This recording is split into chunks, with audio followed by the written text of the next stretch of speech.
আসসালামু আলাইকুম গাইস, আজকে আপনাদের জন্য আমি জলপাই আচার বানিয়ে দেখাবো।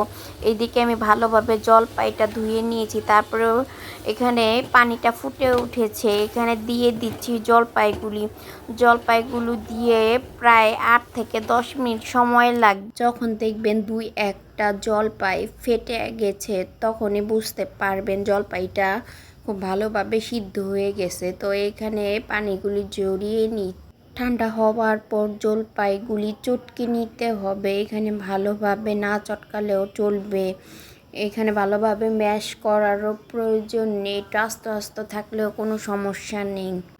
এইখানে নিয়েছি 2টা শুকনো মরিচ। আপনারা আপনাদের কেমন ঝাল খাবেন ঠিক সে কয়টাই আর কি শুকনো মরিচ নেবেন। আর এখানে ধনিয়া গুঁড়া নিয়েছি, জিরা গুঁড়া আর নিয়েছি 5 ফোড়ন। আমি এখানে 1 কেজির কিছু কম জলপাই নিয়েছি, তাই এই পরিমাণ মতো দিয়েছি মশলাগুলো। তো এখানে ভেজে নিচ্ছি। ভেজে নেওয়ার পরে 5 ফোড়নের যখন একটু হালকা গ্রান বের হবে তখনই নামিয়ে নিতে হবে। এখানে আমি আচার বানানোর জন্য শিলপাটায় বেটে নিব। আচার বানানোর জন্য শিলপাটা বাটাটাই ভালো। এইদিকে আমি মশলা বেটে উঠে নিয়েছি। এইখানে কিছুটা পরিমাণ রসুন বেটে তুলে নিব। তো এইদিকে আমার সব ধরনের মশলা বাটা হয়ে গেছে। এখন আমি আচারটা বানানো শুরু করব। এখানে সরিষার তেল দিয়ে দিয়েছি 4 কাপের আধা কাপ। তারপরে দিয়ে দিচ্ছি 2টা শুকনা মরিচ দিয়ে হালকা নেড়ে চেড়ে এখানে কিছু পরিমাণ 5 ফোড়ন দিয়ে দিলাম।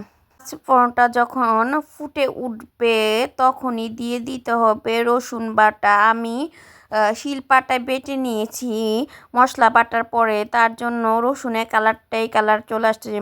রসুন যখন ভালো করে ভাজা ভাজা হয়ে আসবে তখনই দিয়ে দিতে হবে চটকে রাখা জলপাইগুলো দিয়ে ভালোভাবে নেড়ে চেড়ে জলপাইয়ের ভিতরে যদি কোনো পানি থাকে তার জন্য ভালোভাবে জলপাইগুলো তেলে ভেজে নিতে হবে। তারপর দিয়ে দিতে হবে চিনি আপনারা পরিমাণ মতো দিয়ে নেবেন। আর আমি যে জলপাই আচারটা বানাচ্ছি এই আচারে আমাদের বাসায় কেউ এই আচারটা মিষ্টি না হলে খেতে পারে না, তাই এখানে আমি একটু মিষ্টির পরিমাণটা একটু বেশি দিচ্ছি। আপনারা আপনাদের প্রয়োজন অনুযায়ী দিয়ে নেবেন। দিয়ে ভালোভাবে নেড়ে চেড়ে শুকিয়ে নিতে হবে। এইখানে আমি বেশ কিছু লবণ দিয়ে দিচ্ছি, টক ঝাল মিষ্টিকে ব্যালেন্স করার জন্য দেওয়া হচ্ছে। এখন ভালোভাবে নেড়ে চেড়ে নিচ্ছি। এখন দিয়ে দিব সিরকার পানি। এইখানে আমি 1 কাপ পরিমাণ সিরকার পানি ব্যবহার করেছি।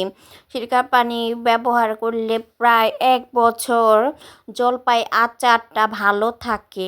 আর আপনারা কাচের বয়মে রাখার চেষ্টা করবেন। এখানে নেড়ে চেড়ে সিরকার পানিটা শুকিয়ে নিতে হবে।